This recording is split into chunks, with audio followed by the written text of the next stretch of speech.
Hey friends, Damian Mason joining you to discuss food, beverage, and the reality of the pandemic's impact on our economy and what this means for you as a consumer. I shared this article on Thursday from the Wall Street Journal that's titled, "Farmers Dump Food as Demand Drops." I put 4 paragraphs in there of explanation as to why this is happening. 730 people just on Facebook alone shared my article. The problem is they shared this article without the 4 paragraphs from me explaining why this is happening and what the reality is. So I continue to look through social media and I see a great deal of misinformation and anger. Oh my goodness, they're doing this at the expense of lives. Those farmers only care about profits. The ag industry should be held accountable. Please, for the love of God and all things in the grocery store, share this video with those people so they will understand the big picture. We are going to be discussing in our little short time here together today, milk, cheese, eggs, and even onions. Okay, I have a degree in agricultural economics. I am a farm owner. I was raised on a dairy farm.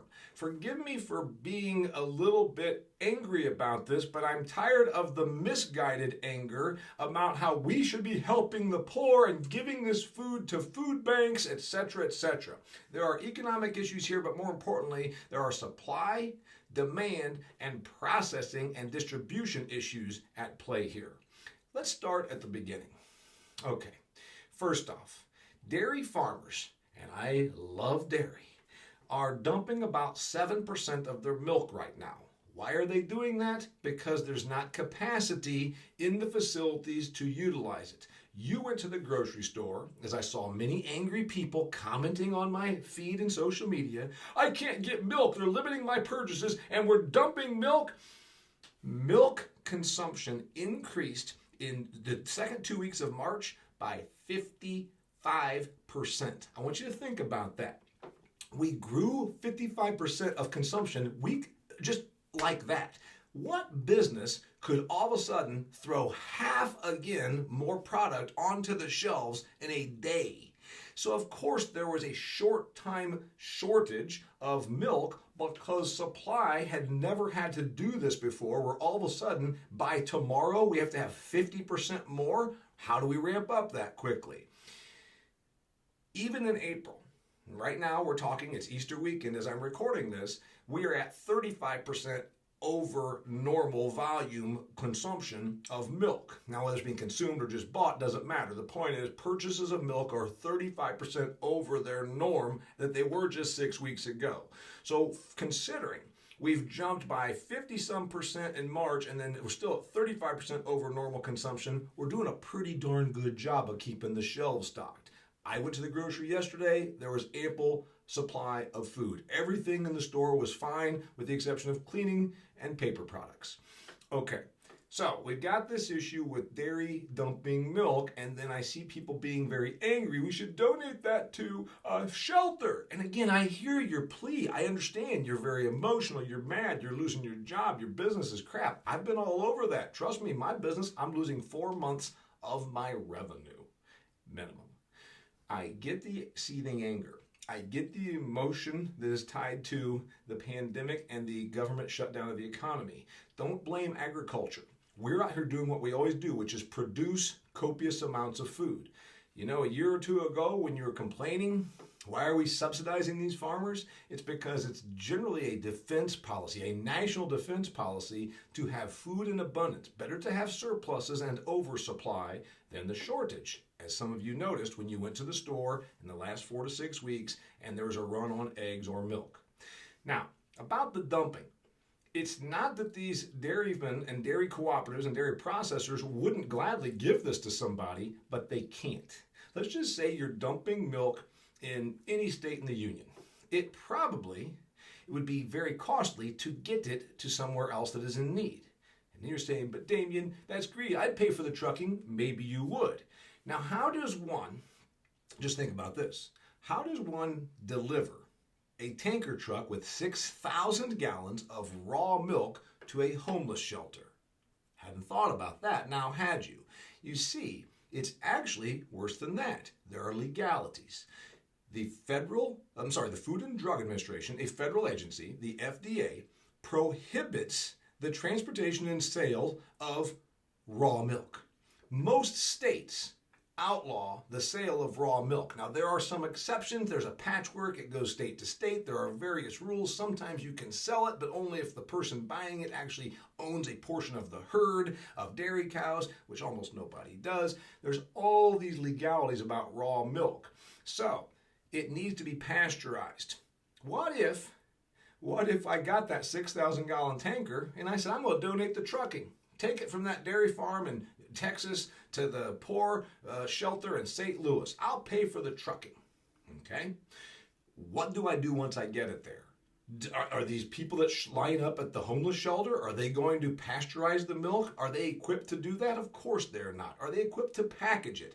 Okay, here's my cup. I'm willing to walk up and start drinking milk out of a 6,000 gallon tanker. This is like saying, why can't you donate that oil to me? I don't have enough money for gas for my car. Well, what the hell am I going to do with crude oil? I don't know. I can't make it into gasoline, just like a homeless shelter cannot make raw milk into a gallon jug of whole or 2% milk. There needs to be a processing component of it. You're saying, well, what about the processors? Well, remember, it was only 3 months ago that Dean's and Borden's, the two biggest milk processors in the United States of America, started filing bankruptcy in November and again in January. You understand? Now we've got a dairy industry that's already being hurt, whose infrastructure is already at the verge of shutting down several of the facilities. Now they got to try and ramp back up.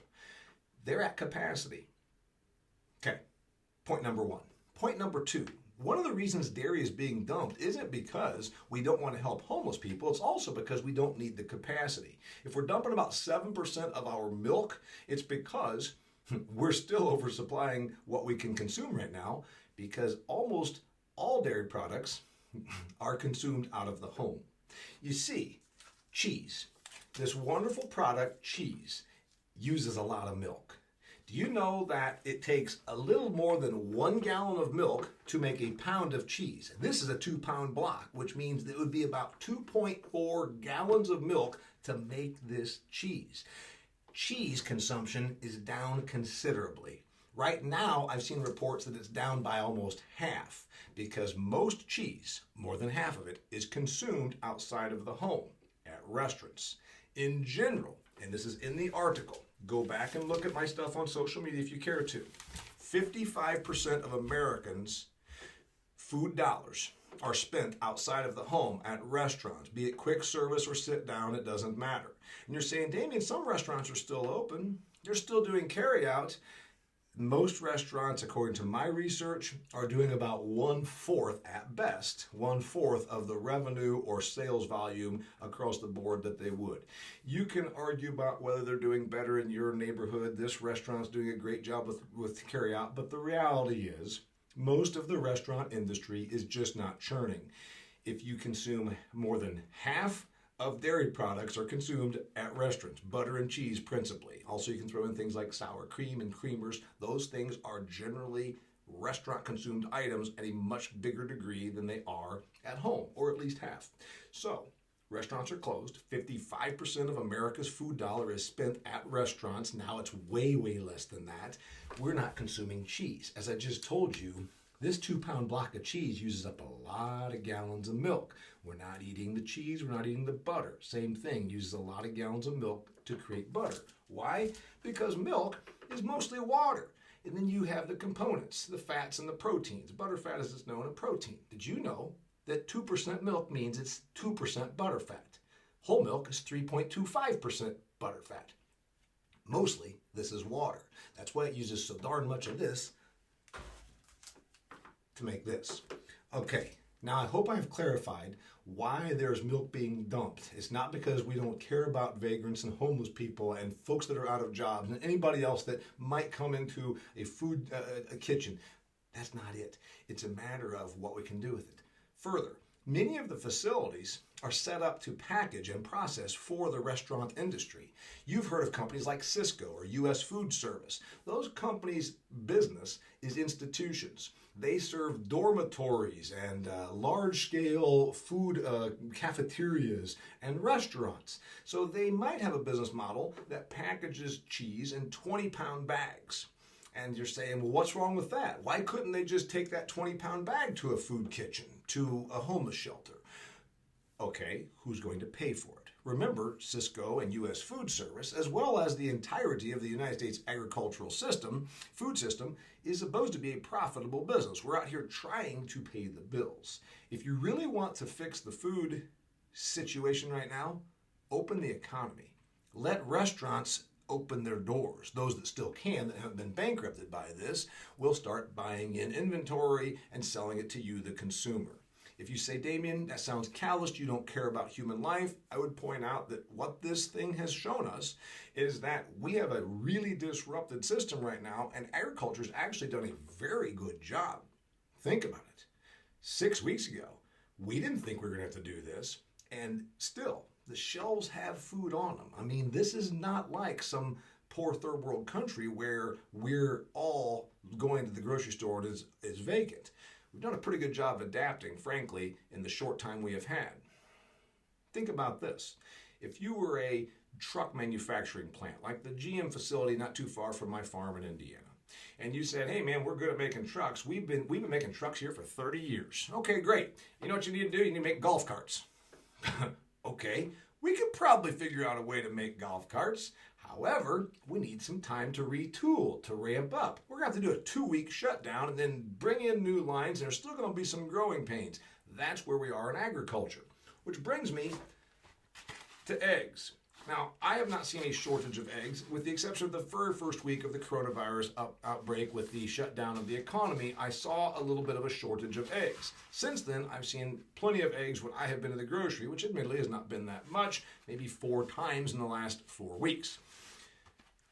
Some folks saw in the articles, like this one out of the New York Times, that Sanderson Farms, one of the big chicken companies, is breaking part of their eggs. About 750,000 eggs are being broken and destroyed every day.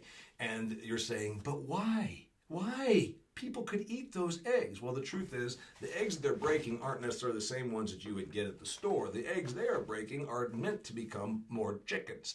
They supply, in large part, restaurants and institutions. So their entire business model has been upended because the restaurants can't buy the chicken that they produce, and therefore they don't need the chickens to be hatchlings to become chickens 45 days from now that would become the chickens you would eat at the restaurant. Think about things like boneless wings and the fried chicken and the categories that you don't normally eat at home. Which brings me to onions. Article in this New York Times piece talked about onions. A guy in Idaho, he grows onions, millions and millions of pounds of onions. And you're saying, what? He's plowing them under? Yes, that's happening. Sadly, much of the produce right now, I had a lettuce farmer on my Business of Agriculture podcast, and they are plowing under lettuce fields. Why? Because it's a perishable product. You can only let it stay in the field for so long, and you're not eating as much salad and lettuce as you used to. What do you mean? I mean that we've learned humans consume food differently when they are quarantined at home than they do when they are at restaurants or at institutions. Nobody goes through and creates a salad bar at home, whereas you go through the salad bar oftentimes at a restaurant. Same thing for onions. Many Americans are not putting onions on their cheeseburgers. They're not making onion rings, whereas you would. Imagine you go to BW3, you order chicken wings and onion rings. Do you really consume those at home? I'm guessing not. And I don't need to guess because I've already seen the numbers. That's why onions are being plowed under. That's why lettuce and everything that goes in a salad are being plowed under because of demand. And again, you're going to say, why not give that food to shelters? Why not give that food to food banks? Well, first off, are they equipped to receive it?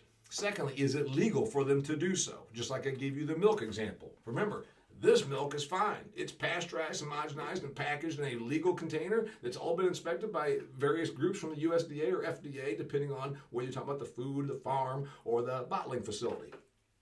You can't do that with raw milk. What about produce? Is a shelter or a food bank able to bring that in? Likely not. You've got the transportation cost. Who covers it? Is the farmer supposed to do that? They're already losing money, folks. Not being mean here. Yeah, I'm sure every farmer, they take it personally. You don't believe that people take it personally? Let me just give you this little stat right here in the business of agriculture. And this is why I stand up for my industry. In Ohio, I'm sorry, I brought the wrong piece of paper. In Ohio, there's a dairy in northern Ohio. And that dairy, of course, was at capacity. They couldn't take any more milk because there's no place to go with it. And the field man, Mr. Funk, that works for this company, Dairyman's as it's called, last week at 11 p.m., fighting back tears, called the farmers who supply the plant to explain the predicament and said, we're not able to pick up your milk tomorrow. We don't have any place to put it. So they've got to dump it. This thing that somehow we're doing a bad job or the business of agriculture doesn't care is just ludicrous. There are issues of supply chains that have been immediately disrupted that nobody saw coming. Again, just think about this. Your garage is good and it's full and can handle 2 cars, and now all of a sudden you're supposed to have 4 cars in there and you're supposed to be cycling them in and out. Your bathroom, it's fine for you and your family of 4, but now it's supposed to handle a family of 12, but also it's not just 12 people, it's 12 people that are giants. It's 12 people that don't fit in there. If the packaging is wrong. Do you understand what I'm talking about? All of this supply chain, all of this processing chain. We've got places that were set up to make little itty bitty cartons for the schools. School's not in session.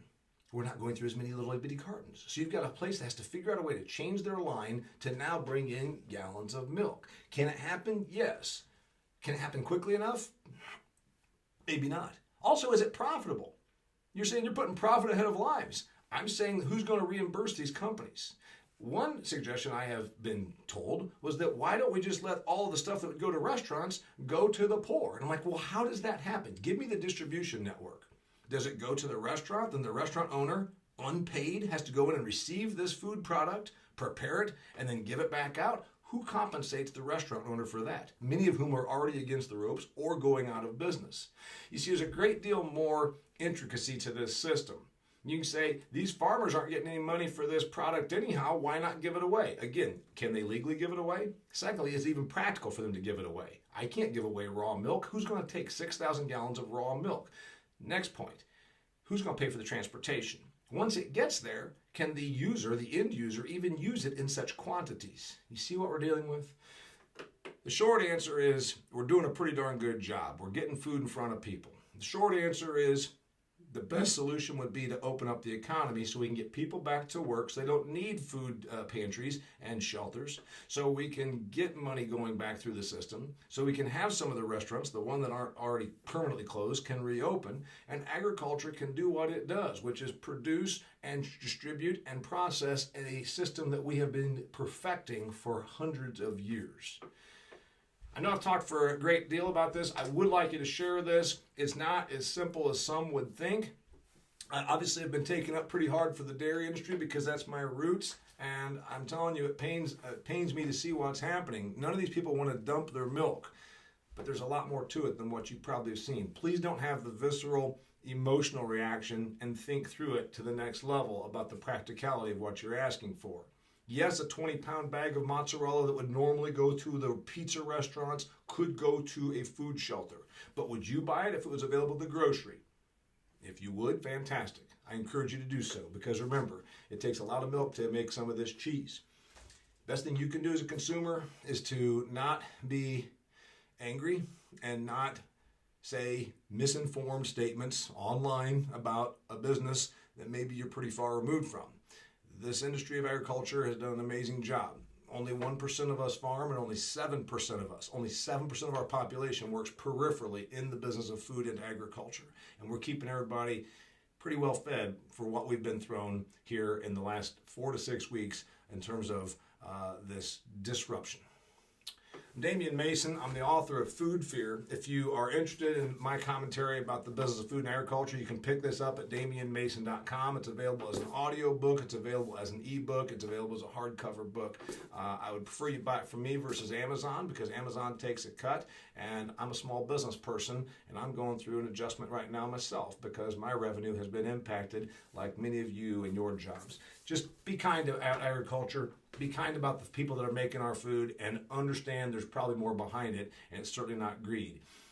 You can say to these people, why don't you just keep producing chicken and give it away? How do they pay their employees when they give their chicken away? How do we pay for transportation and absorb that cost when we're already losing the price and the revenue we would get for our crops?